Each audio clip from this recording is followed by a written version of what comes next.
new attitude. Studies show that your attitude can have a greater impact on your success than your IQ. You can be extremely talented, have incredible potential, but if you don't have the right attitude, it will keep you from rising higher.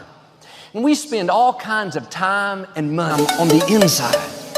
Nice clothes won't cover up a bad attitude.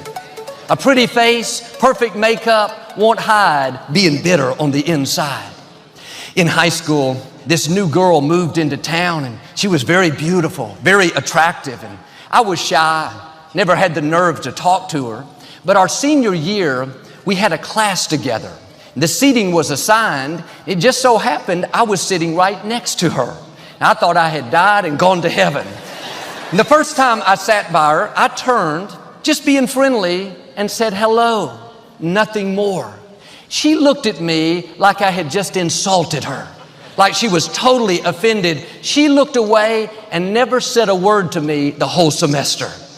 She was beautiful on the outside, but can I tell you, she was ugly on the inside. I never saw her the same way. A bad attitude makes you unattractive. It overrides what's on the outside. It's important to look good, to develop your skills, to get an education, but it's even more important to keep a good attitude. Nobody wants to be around a sour, critical, condescending person. Colossians 3 in the Message translation says, dress in the wardrobe God picked out for you, kindness, compassion, and humility. As parents, sometimes we pick out clothes for our children to wear. Our Heavenly Father has picked out something for us all to wear. Kindness, being good to people, being pleasant to be around.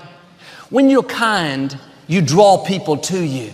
When you're good-natured, friendly, opportunity will come your way.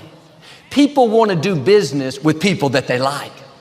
When we're hiring someone, their resume tells us what they can do, what their skills are, but we always meet with them to see what their attitude is. Are they positive?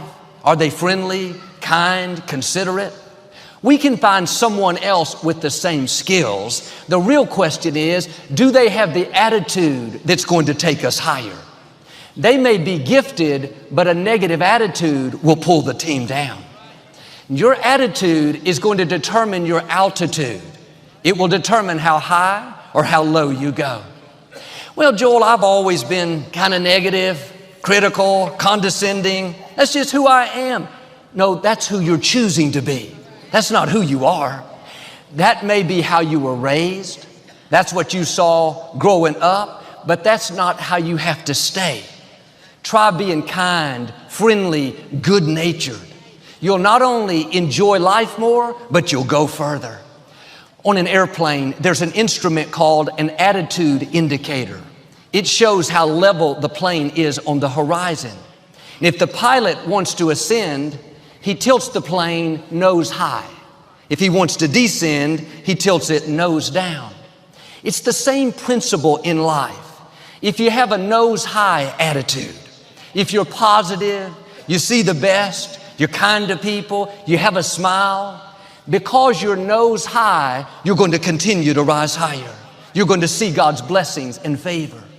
But if you're sour, hard to get along with, you don't want to go to work, bitter over disappointments, because you have a nose down attitude, your life is going to go that direction.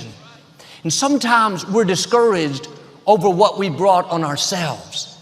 It's not the enemy, it's our attitude. The good news is, all you have to do is make an attitude adjustment. It's not complicated. You can't change other people. You can't change how you were raised.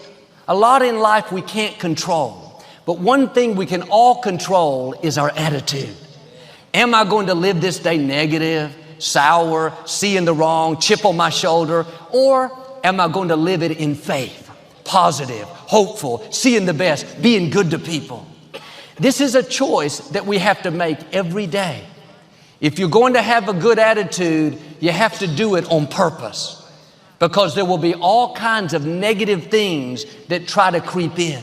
Bitterness, discouragement, self-pity. If you're not proactive, If you don't choose the right attitude, then the wrong attitude will show up. When a pilot makes a small tweak, the plane can be level, but when he tilts it just a little nose high, in a half an hour, the plane will have climbed thousands of feet in the air. I wonder what would happen in your life if you would make a small tweak.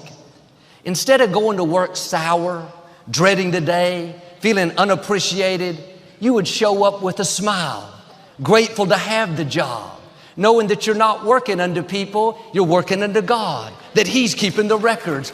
That's what allows God to change things. What would happen in your marriage, your relationships, if you'd make a small attitude adjustment?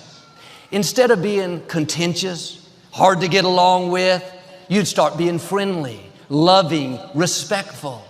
Instead of saying harsh, critical words, you would start giving compliments, telling your spouse how much you love them, how blessed you are to have them in your life. Just a small adjustment, getting your attitude a little higher, watch those relationships begin to improve. Or maybe you've had bad breaks. Life hasn't treated you fair, and it's easy to get sour, go around with a chip on our shoulder, focus on what's wrong. That's a nose down attitude. You're choosing the direction you're going to go. Why don't you tilt it a little nose high? Yes, it was unfair, but I know God is my vindicator. I know God is fighting my battles. God promised to pay me back double for the unfair things that have happened. You keep that up and you'll see God make up for the wrong.